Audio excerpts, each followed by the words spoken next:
Koyu, wie geht's dir, Mann? Gut und du? Was ist los? Scheiße. Pardon. Désolé, excusez-moi, je crois que j'avais un chleu sur la langue. Ça m'arrive beaucoup depuis que j'habite à Le Mans, en fait. Donc, je la refais, moi, c'est Kikoyu, ça va, Le Mans? Oui. Personne dit et toi? Moi, ça va pas top. En ce moment, déjà, je me débat avec des problèmes d'addiction. Pas comme la MC de ce soir, qui elle, c'est plus des problèmes de diction. Et puis, en ce moment, je me pose plein de questions existentielles dans ma vie, du genre... pourquoi 75% des gens croient aux statistiques? Alors qu'on sait que 43% d'entre elles sont fausses. Pourquoi tout ce qui est bon dans la vie te rend soit gros, soit bourré, soit papa? Moi, je vous le dis tout de suite, la bière a fait les trois.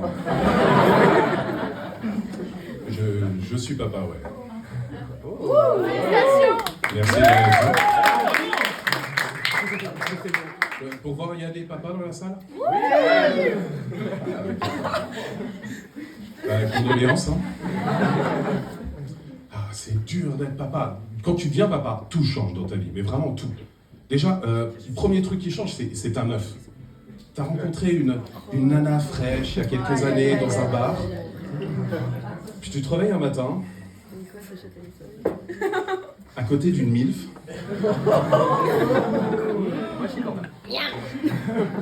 Alors, puis je sais que moi, je balance quotidiennement des phrases à mon enfant.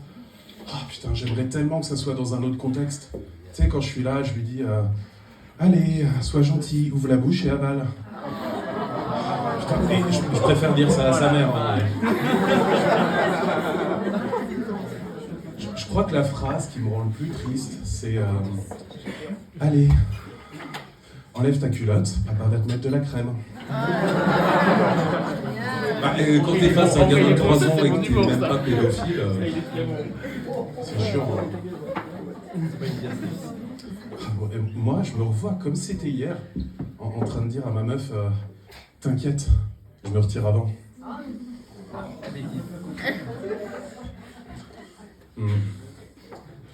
Mais je pense que vous me regardez là depuis une petite minute et tout le monde dans la salle doit se poser à peu près la même question. Mais comment fait ce mec pour dégager une telle joie de vivre? Alors déjà, la bière. C'est la cause et la solution à tous mes problèmes. Et puis je fais des blagues, voilà, ça aide à décompresser. Mais j'ai remarqué, faut faire gaffe, parce qu'on n'a pas tous le même humour. Exemple, un gamin, ça court partout comme un couillon et ça s'éclate. Tu vois, puis après on me demande « Oh, alors, comment il s'est fait ça ?» Puis moi, je réponds « Il l'a bien cherché. » Alors déjà, c'est vrai, hein, quand tu cours en regardant derrière toi, c'est sûr que tu te prends un arbre. Et puis, moi, ça me fait rire. Mais j'ai remarqué, sa maîtresse d'école, beaucoup moins. Donc maintenant, tous les 15 jours, j'ai une gentille assistante sociale qui vient à la maison. Une femme avec beaucoup d'humour. Hein. Dès que je fais une blague, elle la note sur son calepin. Non mais faut toujours différencier l'œuvre de l'artiste. Hein. Je raconte des conneries, mais c'est pas vrai tout ça. Par exemple, moi, j'ai jamais frappé mon gamin. Jamais sobre, en tout cas.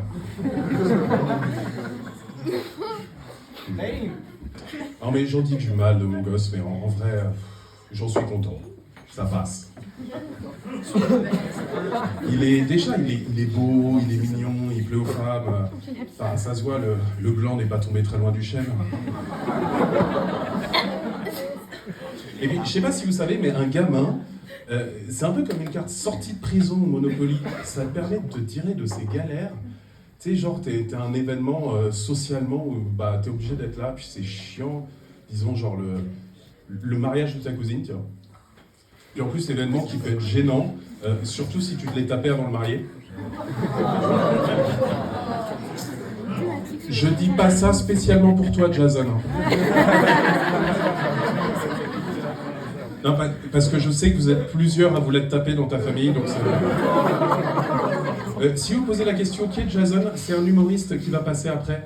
Vous pouvez pas le louper, c'est vraiment le mec, bah, il a la tête du mec qui se fait sa cousine. Hein. Une tête, on va dire, standard de la Ferté-Bernard. Oui, j'étais venu ce soir avec 3 objectifs. Déjà, la bière gratuite. En tant qu'artiste, on a des avantages.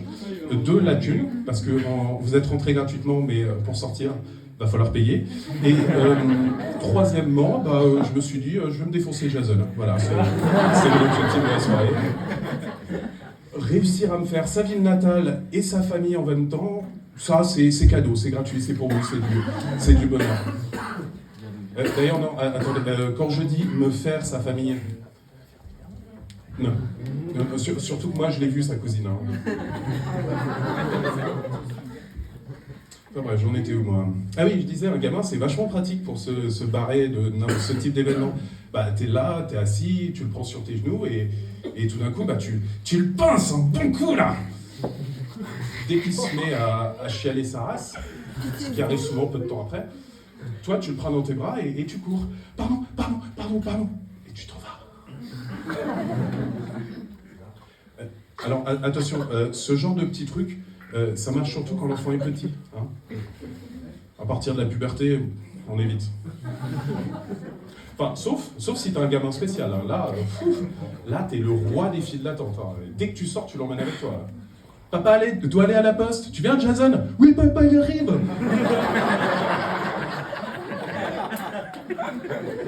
D'ailleurs, je me permets un petit coup de pub. Si vous aussi, vous avez un traquenard en approche, mon gamin est disponible à la location. Vous allez sur Le Bon Coin, rubrique accessoires enfants. Mais arrêtez, rigolez pas, hein. Hey, j'ai 5 étoiles. Que des commentaires comme ça. Ouais, c'est pratique parce que mon gamin, il est métis. Donc tu sais, tu le loues, puis tu dis que tu l'as adopté. Déjà, ça fournit une super justification quand il se met à réclamer sa mère en public. Hein. Ta maman, elle n'est plus là. Aujourd'hui, c'est nous, tes nouveaux parents. Et puis, un gamin adopté, on est d'accord, c'est un symbole de richesse, d'opulence dans notre société actuelle. Bah si, je sais pas si vous avez vu le prix d'achat d'un enfant de nos jours, mais c'est n'importe quoi. Hein. Bah, je veux dire, oui, malgré la guerre en Ukraine qui a apporté plein de nouveaux produits sur le marché, ça reste hors de prix.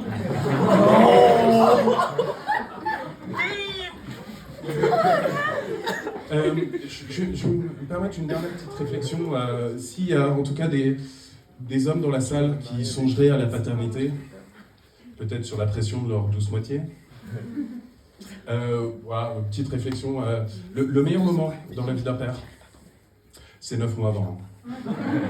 Et si je vais faire une dernière petite réflexion, il y a un truc qui me fait marrer depuis tout à l'heure, c'est que depuis le début, je suis en train d'imaginer Jason en train d'écrire frénétiquement sur son carnet pour trouver des vannes à me balancer tout à l'heure.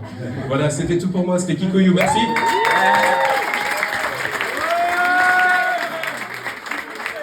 Vous allez faire du bruit pour Anne.